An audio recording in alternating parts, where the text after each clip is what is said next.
A happy Tuesday morning from Las Vegas. Coming up on today's San Francisco 49ers Report, some more interviews from night one of Super Bowl week opening night. I spoke with safety Tashaun Gipson, and if you remember last year in preseason, he wasn't getting any calls from any teams until one came in from general manager John Lynch, which he talked about during this interview. And Gipson originally was signed to the practice squad for San Francisco, elevated to the active roster because of Jimmy Ward's thumb injury.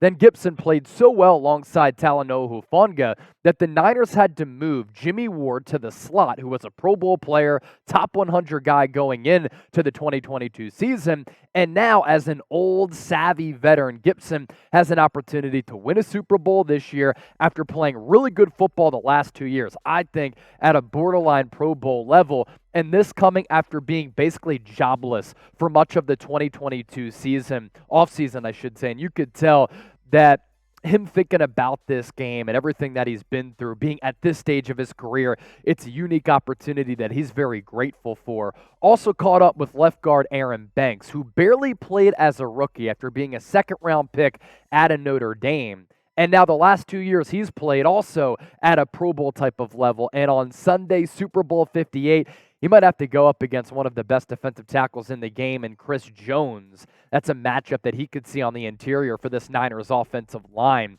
And what really switched for Banks to go from not playing to playing at a really high level? Also talk with Javon Kinlaw, defensive tackle, who was a first-round pick in 2020 out of South Carolina, came to the Bay Area with a lot of expectations and hasn't been able to fulfill them up until this year when he's played well. And his career up until the 2023 season riddled with injuries. Now he's been able to stay healthy this year. He's been a part of this Niners defensive line rotation, and he's having a productive season at defensive tackle in a contract year. And then to the other sideline, because on media night here in Las Vegas, got to talk with some Kansas City Chiefs defenders. I asked linebacker Nick Bolton, who had the scoop and score in Super Bowl 57 against Jalen Hurts and the Philadelphia Eagles that went back for that critical touchdown in that game, what the challenges are at linebacker going up against this Niners offense and Brock Purdy, which likes to target and live in the middle area of the field. And does Trent McDuffie, just a stud young corner for that Kansas City defense, arguably the best in the NFL, think that Brock Purdy is a game changer or a game manager? All of that is coming up right now on the San Francisco 49ers Report. Stay tuned later. The plan is to go live right here on the show a little bit later with some more interviews with some Niners and Chiefs players.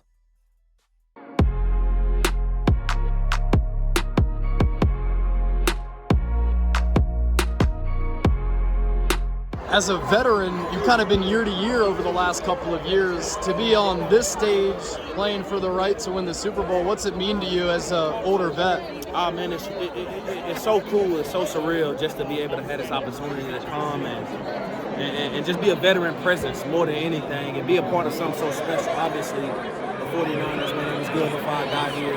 I just wanted to do my winter 11, man, it's just been a match made in heaven. I'm just so fortunate that they welcomed me in and allowed me to just thrive and do my job, and man, I'm just so excited about the opportunity. When they signed you going into the season last year, practice squad because of Jimmy Ward's injury, and then you get inserted as a starter, you played so well that they moved Jimmy to nickel. What has the last couple of years meant for you, and what has this organization meant to you? This organization here, man, I can't tell people enough of how just fortunate I am to be able to be a part of something so special, man. Mr. Lynch, Coach Kyle, they brought me in. They were straight shooters from day one, and they gave me opportunity to play. And their motto is the best 11 guys don't play. Obviously, we had the best 11 guys out there. And those guys, man, I have nothing but the utmost respect for those guys, man, just for the opportunity. Nobody else was calling my phone. They gave me opportunity. I definitely couldn't let them down. Lastly, defending Patrick Mahomes, very tall test, especially with Andy Reid calling the plays and designing the plays. I know it sounds simple, right? But what are the complexities of covering the Chiefs? You know, honestly, when you think about Andy Reid and the scheme that he can run, you give him a quarterback like Patrick Mahomes, and it's what Andy Reid want to do on steroids. Obviously, man, Patrick Mahomes is going to go down as one of the best, if not the best, quarterback to play the game. Talent-wise, man, you just can't duplicate what he can do. So obviously, our hands is going to be full with the type of matchups that we have. They got good skill players as well. Trent Gipson, man, Hall of Fame guy. So it's gonna be a tough matchup. It's been a really satisfying challenge. Obviously, it's gonna be good on good, and that's what the Super Bowl is about. Chris Jones, what type of challenges does he present? I think he's been the best defensive tackle in the game over the last couple of years. Yeah, I mean he's a big dude, man. He can play with power, he can play with finesse. You know, he's good in the run game, good in the pass. He's a guy you gotta account for all downs. And it's a challenge that we're ready to take, and it's gonna be what it's gonna be. You barely played year one. Here you are playing in the Super Bowl, and you've been terrific the last 2 years. What do you credit your development to, and what do you have to work on to get to this point where you've been a steady presence at left guard? Man, I talked about this after my first year, but I had to take a step and change my body and tighten some things up so that I can play this offense. As you know, we run a lot, and it's not like a lot of places where being bigger is better. Kind of what we did in college, a lot of hip-to-hip duo blocking and whatnot, but, it's just, a second year in the system, and everybody says you take that second year jump, so I had a second year to be in the offense and the scheme and everything, and it just was, a testament to the nutritionists at the facility, the strength coaches, Chris Foerster for putting the work in me and trusting and believing in me, man, just all the way around. I give it to the people at the facility. You've been through a lot early in your NFL career. This year, you're able to stay healthy, to be playing for the Super Bowl. What's that mean to you individually?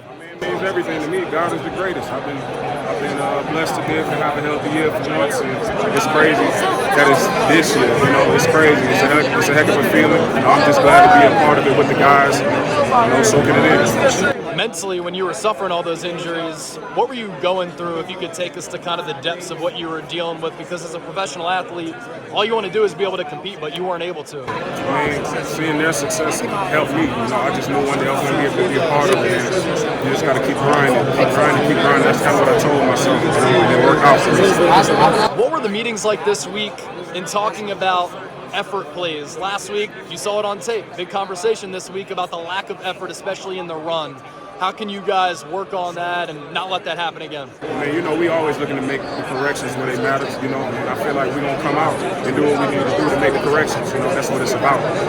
It's a game-by-game approach, at the biggest stage. I'm sure we're going to have those adjustments corrected and we're going to make it happen. Awesome. Kyle Shanahan's offense likes to run a lot of crossers. Brock Purdy likes to target the middle area of the field. What types of challenges do they present offensively for you defensively at linebacker? Yeah, man, they score a lot of them, man. A lot of misdirection, a lot of eye candy, a lot of reaching out motion shifts. Things kind of make you feel a little bit, make you be more reactive than going downhill and physical. So it's going to take all of it, man. It's not going to be just one individual stopping intermediate routes. Put a lot of too high. So it's stopping these guys. So it's going to be a little bit of everybody, man. Going up against Kyle Shanahan's offense, a lot of pre-snap motion. They have success running it, throwing it, and there's a lot of creativity on the back end for you to cover. As you game plan, as you watch film about San Francisco's offense, what types of challenges do they present, and what are you going to have to lock down on Sunday? They got a lot of great skill players. They got a receiver, people who can play running back, who can play receiver. They got a running back who can play running back and play receiver. And I feel like they do a good job at moving them around and getting them in different places and still running their same offense. And as a defense, it's tough because matchup-wise, certain calls are matchup against certain people. So I think Kyle Shanahan does a great job at utilizing the skill he has and giving his quarterback outlets to make plays. Brock Purdy, game changer or game manager? He's a game changer. I mean, he's starting on an NFL team, brought him to the Super Bowl. You gotta give him his respect.